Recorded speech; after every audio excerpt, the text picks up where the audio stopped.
தனிச்சு நின்று போட்டிட்டு ஆன்மகனா காட்டு. நீ இப்ப தேர்தல் ஜூன் 4க்கு பிறகு இண்டிவிஜுவலா உங்களுடைய தனித்துவ தனியா நீங்க பெற்ற வாக்கு எவ்வளவு என்னை தாண்டி இருந்துச்சுன்னா நான் கட்சி கழிச்சிட்டு போய் யார் மூணாவது யார் பெரிய கட்சின்னு தெரிஞ்சிரும்ல. தனிச்சு கூட்டணியா நீட்டு கூட்டிக்கிட்டு கூடாது. ஒண்டி கொண்டு நீ சிங்கமா நிக்கணும். சீமானன்னு விடுங்க பாவனை அவர் ஏன்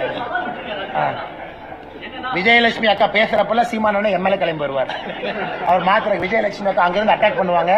உடனே சம்பந்தம் இல்லாம சீமானன்னு எம்எல்ஏ அட்டாக் வருவார். அண்ணன் நான் சீமானன்னா வம்பு கிழத்தினா அவர் விஜயலட்சுமி அக்காவுக்கு பதில் சொல்லணும். எங்கிட்டதுக்கு அவர் பேசுறாரு.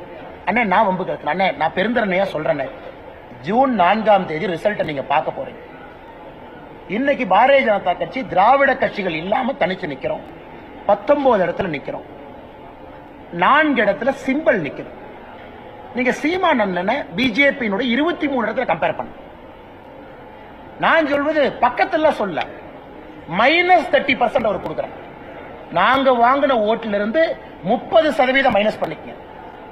அப்ப பக்கத்துல வர்றாருன்னு பாருங்க. சரி உங்களுக்காக நீ நல்ல ஒரு மாதிரி தெரியுறீங்க.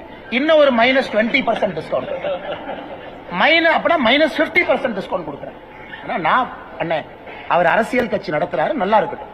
நான் அவரை கட்சி இழுத்து மூடுங்களா நான் சொல்ல விரும்பல. இதே இதுக்கு முன்னாடி என்ன சொன்னாரு, மக்கள் நல கூட்டணியை விட ஒரு ஓட்டு அதிகமா வாங்குவேன். அண்ணன் யாரோ எடிட்டர் சரியா பிடிச்சாரு, கட்சியை கலைச்சிருவேன். கரெக்டா எலெக்ஷன் முடிஞ்சு 2016 கேட்டாங்க. நான் சொன்னேன் ஆனா என்ன அப்படின்னாரு. அதனால சீமானன் அந்த தர்ம சங்கடத்துல நான் விட விரும்பல. அவர் கட்சி நடத்தட்டும். தமிழகத்துல சீமான் அவருடைய குரல் முக்கியமான குரல், அந்த குரல் இருக்கணும். ஆனால் நான் விவாதத்துக்கெல்லாம் வரல. சீமானன் மீது மரியாதை இருக்கக்கூடிய நபர் நான். சம்பந்தமே இல்லாத ஏதோ ஒன்னு டைவர்ட் பண்றதுக்கு எங்க மேல விட வேண்டாம் தான் நான் சொல்றேன். இதை பண்ணிட்டா அப்புறம் ஜூன் 4ஆம் தேதி உங்க மூஞ்சியை நான் பார்க்கணும், எங்க மூஞ்சி நீங்க பார்க்கணும். அதனால தேவையில்லாத ஏன் அந்த போட்டிக்கு அவர் வராருன்னு எனக்கு தெரியும்.